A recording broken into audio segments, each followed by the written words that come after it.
here and we're going to be dealing with trauma from our past.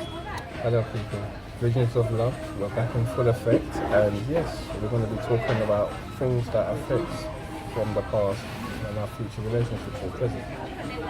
Okay, so sometimes our childhood can actually impact on our relationships, and particularly if we've gone through lots of childhood traumas, such as rejection, abandonment, and loneliness in our childhood, where perhaps our parents weren't actually there for us emotionally, physically, and mentally, and so that can impact on our relationship. Yes, I think sometimes our parents and the family environment and their relationship with their parents is like a generational thing that actually affects people. So, sometimes we blame our parents, but, if we really ever talk about parents and understand they were denied a voice in their, childhood, which affects on how we were brought up. So it's really important that we, understand that factor. Sometimes our parents were just, child adults. They were parents themselves. They probably perhaps had us when they were like teenagers or when they were young, because back then they used to get married really early, didn't they? Yeah. And so sometimes they were child adults and they made the choices that they made out of their circumstances, and so they did the best that they could at the present time. And so it's very important, especially going into a relationship, that we understand each other's childhood experiences, because it can impact on your relationship. Definitely. I think, when we're looking at, we talk about life challenges as well, that can, our present life or our past life challenges, work, friends, family environments, different situations that affected us in the past can come up in your present relationship, or whatever, vice versa. Yeah, because if you don't communicate, like if you've got like a toxic work environment and you're going through a lot of pressure at work, for instance, and you don't actually discuss it or communicate it with your partner, then you can actually transfer all that chaos and all that drama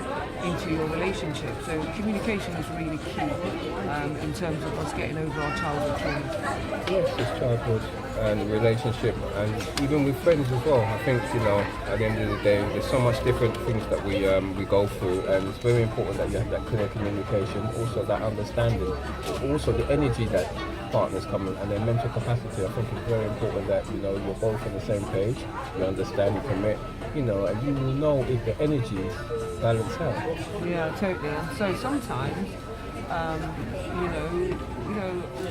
mean, personally, I can actually understand it too, because sometimes the pain is just too intense to deal with, but we just have to, deal with that pain and sort of remove from being in denial and trying to, block that pain either through drink, either through drugs, either through, having multiple relationships in order to block that pain. Yeah, I think a lot of people move back and forth and not really deal. So, go from denial to being, taking responsibility for your pain. Your next partner is not the pain for your previous partner, and if you're reacting from your past with your previous partner, there's going to be a big problem, blocked, or there's going to be a conflict or confusion. So it's very important you stay present in the present moment, so you find partners that are for your destiny and not partners from your history. And a lot. Yeah, true.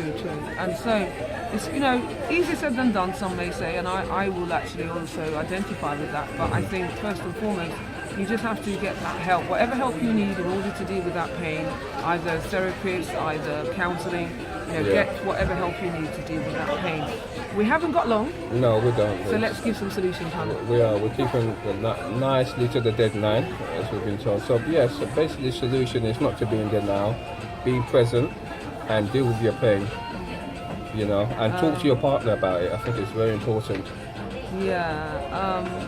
Also, I always hear some pastors talk about this, the difference between having a heart of flesh and a heart of stone. And sometimes, we go through so much trauma in so many relationships, and we develop such a hardened heart, which is, I would say, a heart of stone. Right. And we haven't got a heart of flesh, which is an open heart. And in order to, live in the future and live in the present moment, and to add to a relationship, it's very important that we have a heart of flesh. Yes. Having a heart of flesh, not open heart, keeping an open heart, not a closed heart, is forgiveness. Forgive the person that you've had that caused that pain. Sometimes it may be you have to forgive yourself first, Yeah, and then you can forgive that other person.